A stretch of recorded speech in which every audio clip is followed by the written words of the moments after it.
এদিকে ঢাকা ১৩ আসনের প্রার্থী মামুনুল হকের সমর্থনে মোহাম্মদপুরের কেন্দ্রীয় ঈদগাহ মাঠে নির্বাচনী সমাবেশে যোগ হয়েছে ১১ দলীয় নির্বাচনী ঐক্যজোট।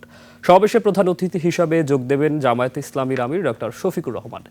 বিশেষ অতিথি হিসাবে থাকবেন জাতীয় নাগরিক পার্টির আহ্বায়ক নাহিদ ইসলাম। এছাড়াও ১১ দলীয় ঐক্যজোটের নেতারা বক্তব্য রাখবেন। জনসমাবেশকে ঘিরে ভিড় করেছেন দলীয় নেতাকর্মীরা। মোহাম্মদপুরে কেন্দ্রীয় ঈদগাহ মাঠে আছেন সহকর্মী শফিকুল ইসলাম, সরাসরি যুক্ত হচ্ছে তার সাথে। শফিক, আজকে ১১ দলের জনসভা নিয়ে সর্বশেষ কি তথ্য আছে আপনার কাছে, আমাদেরকে জানান।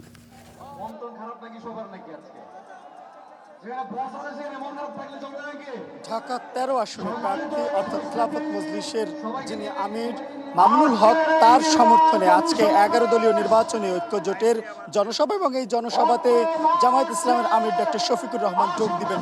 তিনি প্রচারণার শুরুর দিন থেকেই দেশের বিভিন্ন প্রান্তে ছুটে গিয়েছেন এবং নির্বাচনী প্রচারণায় অংশ নিয়েছেন। গতকাল তিনি ঢাকায় একটি জনসভায় অংশ নিয়েছিলেন, বাড্ডাতে নাহিদ ইসলামের জনসভায়। আজকে তিনি যোগ দিতে যাচ্ছেন এখানে, তবে এখন পর্যন্ত তিনি এই জনসভায় এসে উপস্থিত হননি। এবং এই জনসভায় যেমন জামায়াত ইসলামের আমির ডক্টর শফিকুর রহমান যোগ দিবেন, পাশাপাশি এখানে যোগ দিবেন জাতীয় নাগরিক পার্টির আহ্বায়ক নাহিদ ইসলাম।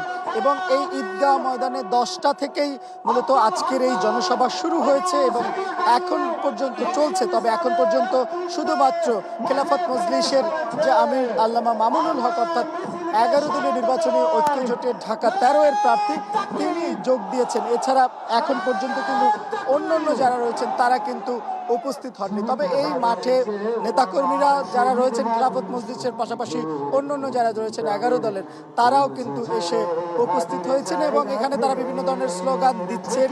এখানে তারা কিছুক্ষণ পরে হয়তো নির্বাচনী বক্তব্য দিবেন। এবং এই জনসভার পরে আজকে জামায়াতের আমির তিনি তার যে নির্বাচনী আসন ঢাকা ১৫, সেখানে তিনি গণমিছিল করবেন এবং সেখানে গণমিছিলেও তিনি কথা বলবেন। সব মিলিয়ে বলা চলে যে নির্বাচনী প্রচারণার একেবারে শেষ দিকে রয়েছে রাজনৈতিক দলগুলো। তো শেষ সময়ে যতটুকু সম্ভব সব জায়গায় নিজেদের অবস্থান এবং প্রতিশ্রুতির জানান দিচ্ছে। এই ছিল আমার কাছে মোহাম্মদপুরের কেন্দ্রীয় ঈদগাহ মাঠ থেকে সর্বশেষ। সুকান্ত। শফিক, আপনাকে ধন্যবাদ।